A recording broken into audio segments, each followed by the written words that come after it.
Hi everyone, welcome to my video. I'm gonna have a lot of fun with this one today, but we're gonna be comparing the new Losi Micro Bee to the Kyosho Mini Z Buggy. Now these are two buggies at completely different price points. We have two-wheel drive and four-wheel drive. I'm curious to see how they're gonna perform, and I have a hunch. My prediction is that even though this one is twice the price and four-wheel drive, I think the Losi one might be better. But let me show you the track I've set up here. A lot of fun building this. I'm excited about it. And let's put these things to the test. And here we have it. It is fall, and this is my very fall-themed basement RC track. Now, this follows pretty much the same route as the RC drift track. Normally, roll the carpet back, and we have, you can see the end of it here. There's like grass and stuff under here. But set this up with a lot of pumpkins. We have a nice little jump here over my the box for my HPI Nitro MD. We have, so we jump, come back around here, kind of like a little bit of a little chicane going on here. We have this little jump here. This is actually the ramp they give you if you buy a Harbor Freight toolbox. This is what we use to get it off the pallet. So I got another little jump over here, come back around, and back over again.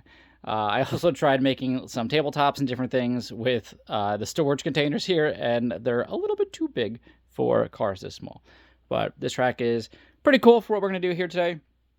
I wanted to go to like an actual Mini Z track and, run these things, but this is real life. This is what a lot of you guys are going to be making. Maybe not with pumpkins, but I always want to see people playing with these things in their house and the tracks they come up with, because this is really where 90% of these cars are going to be used.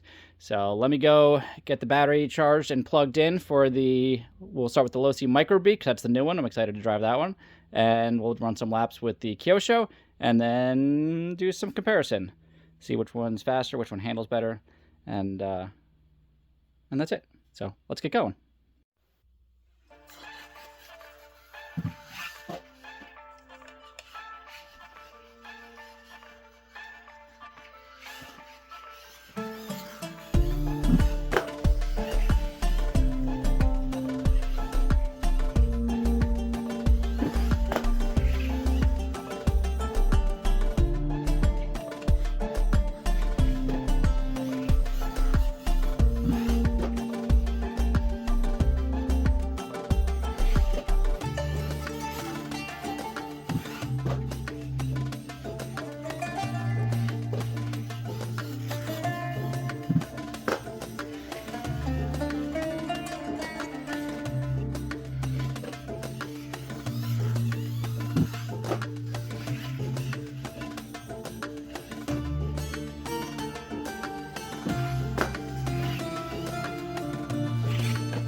So that was your Losi Micro T. Initial takeaway is that I overestimated the tightness of this course. So I had to move a few of the obstacles around just a little bit to get a better rhythm and flow. But the car itself performs very well. If I saw this in a video and the way it drove, I would think it was a Mini B, not a Micro T, with the way it performs. It really drives like a much larger counterpart. So pretty impressive. Now I'm gonna get the Kyosho ready to go. I'm gonna pop in my AAAs. I'm gonna be running it on the Speed House Mini Z batteries that they sell for their own vehicles, which I think are the most powerful. Although with this video, the Mini Zs will, if you're running a regular AAA battery, they're 1.5 volts each, where the rechargeables are 1.2. So it actually will be a little bit faster on a like a regular standard AAA battery. So with this video, it might be a little bit faster than what you see.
I've now put some time on both of these cars on my little track, and I've run them out in the back deck and in the driveway and stuff a little bit to just get an idea of how it's going to handle on some different surfaces. And really, the question that I want to ask is, where's the value here? This car is $99. This one is in the range of about $175. This one is almost twice the price of this car. So we have four-wheel drive, we have two-wheel drive. We have a plastic deck chassis that runs on AAAs that pop in the bottom. We have a metal deck chassis mid-motor with a lithium battery. Even though this car is two-wheel drive, with the weight balance of the mid-motor and the oil-filled shocks, this obviously is going to blow this out of the water. It's faster, it handles better, part support is going to be more accessible. There's probably going to be more modifications available from mainstream companies. The controller is also, both of these controllers here have almost the exact same features as far as your dual rate and your steering sensitivity and that kind of stuff. The Mini Z Buggy has a channel 4 here, which would be used for the Mini Z cars for like lights to make them blink and whatnot. So that won't be used here. But you have your throttle trim, your steering dual rate, and that's it. On this one, we have the same features, no light switch, obviously. But on the back here, we have the ability to dial the throttle down. So if you had a younger kid, you could dial this back to 75 or 50%, which will slow it down a lot. You really don't need that feature on the Mini Z Buggy because it is considerably less powerful than the Micro B. Driving factor-wise, even though this one is faster and handles much better, this is still fun to drive. The four-wheel drive and the fact that it is slower, the back end doesn't want to kick out as much. It's a lot more stable, but it doesn't give you, like, if you want to kick the back out, you can't do it. It doesn't want to. Also, the big thing that I feel like is, a major setback on this car is the fact that it has friction shocks. So every time you hit a jump with this and land, the chassis will slap the ground. It's just constant, just smack, smack, smack, smack, smack, where this thing kind of has like a nice pillowy landing, where this one's just, it just sounds like a ton of bricks. Let's go higher. Yeah, so we're, I'm at a screen, doesn't slap, slam. So the shocks on this are terrible. This car's $175. If you wanted to add some oil-filled shocks to it, you're going to look at like $200 invested. Plus, this doesn't include battery and charger, so you're going to have to get yourself some AAAs, whether you want to use rechargeables and need a charger and the rechargeable batteries, or just buy a whole bunch of AAA batteries. This car is definitely going to be over $200 to get into. Twice the price of this car, which in just every way is far superior. The only thing that I've had a problem with is that the Velcro keeps coming off the body, which, whatever, I'll put another piece of Velcro on it.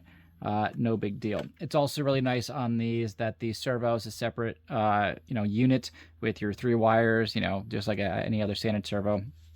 I believe this is the servo from the Axial SCX 24s. But it's all modular parts, and the way this is laid out, guys are doing all kinds of brushless setups and all crazy things and 3D printed parts and different servo brackets and all kinds of stuff with this. One of the big problems I have with these is these are, just any Mini Z in general, is very, very difficult to work on, and everything in here is encased in plastic in such a way that if you want, an ESC or a receiver board or whatever else, like, they have to fit in this section. It has to be this weird shape and it has to fit. Where this is very open and you can put whatever you want in here. So if you're going to like upgrade a Mini Z to go brushless, you basically have to buy the brushless kit for this Mini Z or buy one that is pre-brushless. Now at the $200, do I like hate this car? No, it's still fun and it's 4-wheel drive and it's cool. And the Kyosho Mini Z is obviously a very popular platform and has been and will continue to be. But if you're going to go play with friends, just pick up 2 of these things. These are fantastic. They're really, really fun. The tires screech on the floor when you turn, so it's really trying to get traction. Because this is supported by Horizon, I'm sure there's going to be a million different wheels and tires and just electronics. I'm sure they'll have a brushless version of this. Maybe they'll have a pro kit like the Mini B at one point. It's just a really good car. It's good, well-built, quality, fun vehicle to drive. But the only problem I had with this is these links in the front here, the tie rods. I popped these a couple times crashing into stuff, which is fine. I mean, you want it to have forgiveness. So if this is just going to pop rather than break, you snap it back on, you call it a day. I'll probably pick up an extra set of these just to have them. And then they've already announced a whole bunch of upgrades and whatnot with carbon fiber shock towers and aluminum shocks and all kinds of whatever else. So this will be just as upgradable as the other vehicles. And the last point I would like to make with this, I'll put this out of the way now. In relation to the question just asked about value, $100, and this is a Losi Mini T. This is very often on sale for $100. The only thing I've changed on this is I wore out the original tires, put some Proline tires on, and I custom painted a body. Obviously, we have two completely different size vehicles here. We have a Mini and a Micro. But this is very often on sale on Horizon for $99, the same price as this. And I think if you don't own any of these and you're looking to get into something smaller for the first time, I think the 18 scale is a much better overall value than even this one. This comes with a lithium battery. It's a little bit bigger. It's just ready to go, just like this one is. But this car, although maybe not quite as like throw this in your pocket sized, I can take this to a park, or I can take it to, wherever and run it outside. I can run it on mulch. I can run it on dirt. I can even run it through, very low grass, where this is an inside only vehicle. Now, with that little layout that I was just running back there, usually in like the winter, a bunch of my friends will come over, we'll get some pizza and beverages, and we'll all run these things, and we'll set up a similar track. So it's still small enough, you can run it inside, but it's also big enough, you have the option to run it outside, where this thing is only going to be for very smooth, clean surfaces overall. But that's just food for thought. Really, really happy with the Micro B, and if you have one or you're looking at getting one, it's not the worst car ever, but dollar value, I would probably skip buying this and I would just get this one or get two of these. Just the value of the $99 allows you a lot of freedom to put upgrades or get two of them or buy one as a gift for a friend, whatever it may be. I think you're going to have a lot of fun with this. And that's it for me today. I hope you had some fun watching me run these cars.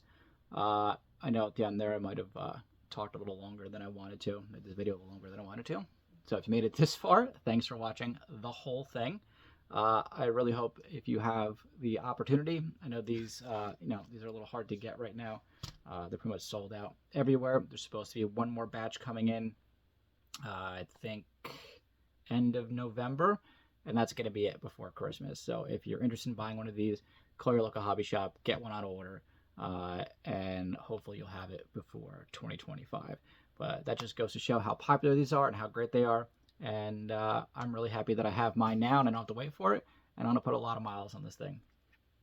And that's it. So thanks for watching the video. I appreciate you stopping by. Until next time, keep playing with RC cars and keep having fun. I'll catch you guys later.